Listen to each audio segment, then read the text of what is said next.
বীরভূমের সাঁইথিয়ায় বীরভূম পথ প্রদর্শকের উদ্যোগে কম্বল বিতরণ ও জরুরিকালীন পরিস্থিতিতে রক্তদাতাদের সম্মাননা প্রদান। এই অনুষ্ঠানে প্রধান অতিথি হিসেবে উপস্থিত ছিলেন বীরভূম জেলা পরিষদের সভাধিপতি কাজল শেখ। উপস্থিত ছিলেন নানুরের বিধায়ক বিধানচন্দ্র মাঝি।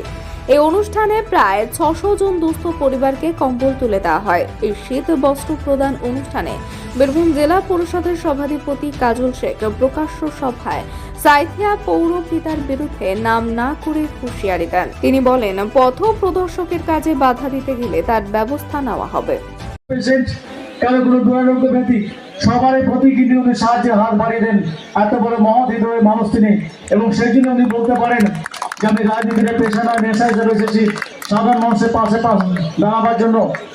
এবং স্বাভাবিকভাবেই এরকম একজন মানুষ আমাদের পথ প্রদর্শকের পাশে দাঁড়াবেন, এটা আশ্চর্য হওয়ার কিছু নয়। পথ প্রদর্শকের ব্যাপারে বলতে চাই, দীর্ঘ 10 বছর ধরে এই সাঁইথিয়ার বুকে সাধারণ মানুষের পাশে যে মানুষ যে সংগঠন দাঁড়িয়ে সেটা পথ প্রদর্শক, এবং আমরা এদের প্রত্যেকটা অনুষ্ঠানে এদের পাশে থাকি। আমরা দেখেছি করোনার সময় কিভাবে মানুষের বাড়িতে বাড়িতে ওষুধপত্র পৌঁছে দিয়েছে। আমরা সোশ্যাল মিডিয়ায় প্রায় লক্ষ্য করি যে কিভাবে রক্তের প্রয়োজনে মানুষের পাশে গিয়ে দাঁড়ায়, কিভাবে শীত বস্ত্র বিতরণ, দুর্গাপুজোর বস্ত্র বিতরণ করে মানুষের পাশে দাঁড়ায়। এরকম সংগঠনের পাশে সবসময় আমাদের সভাধিপতি মহাশয় সাহায্যে হাত বাড়িয়ে দিয়েছেন। তা আমরা শুধুমাত্র রাজনীতি নয়, আমরা কিন্তু রাজনীতি করতে এসে মানুষের পাশে দাঁড়াবার জন্য। তার কারণ আমরা জানি যে আমাদের সেই মহাকবি চণ্ডীদাস, নামীয় কবি চণ্ডীদাস বলে গেছেন যে মানুষের মধ্যে ঈশ্বর আছেন, সবার উপরে সব মানুষ সত্য তার উপর নেই। এবং সেই কথা রেখে আমরা আমাদের মনের মধ্যে নিয়ে আমরা এগিয়ে চলেছি।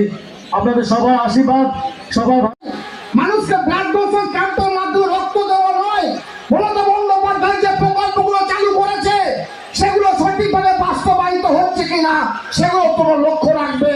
যদি দেখবে কোনো জায়গায় বা কোনো বিধবা বোন আছে যে বিধবা বানাতে বঞ্চিত হচ্ছে, তার কাগজে মিস্টেক আছে, সেটা তোমরা ঠিক করে দেবে। তোমরা দেখবে কোথাও লক্ষ্মী ভান্ডারে আমার লক্ষ্মী ভান্ডার বোনটার তার কাগজটা ঠিকঠাক হয়ে না থাকার জন্য সে লক্ষ্মী ভান্ডার প্রকল্পের আওতা আসতে পারছে না, সেটা তোমার ঠিক করে দেবে। তোমাদের চলার পথে কোনো দিক দিয়ে কোনো বাধা হলে বীরভূম জেলা পরিষদ সভাধিপতি দরজাটা সব সময়ের জন্য খোলা থাকে। তোমরা যখন খুশি আসবে, তোমাদের দাদা, তোমাদের ভাই সব সময়ের জন্য তোমাদের পাশে থাকবে। আজকের এই মঞ্চ থেকে এই অঙ্গীকার করে যাচ্ছি।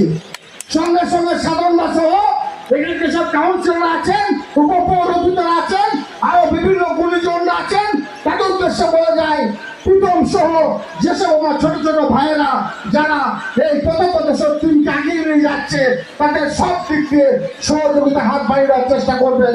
আমিও ব্যক্তিগত হয়ে বলে যাচ্ছি, যতটা পারবো আমার সাধ্য মতো এই পদপ্রদর্শক টিমকে সহযোগিতা হাত বাড়িয়ে দেওয়ার চেষ্টা করবো। শুধু আজকে বস্ত্র বিতরণ নয়, এরপরেও যতদিন শীত থাকবে ততদিন সাঁইথিয়াবাসীর এই এরিয়ার মানুষের উন্নয়নের স্বার্থে পদপ্রদর্শক টিম যতবার সিদ্ধান্ত নেবে ততবার বস্ত্র বিতরণ হবে, এবং আমি স্বয়ং সেই মঞ্চে এসে উপস্থিত থাকবো। কথা দিয়ে গেলাম। সকলে ভালো থাকবেন।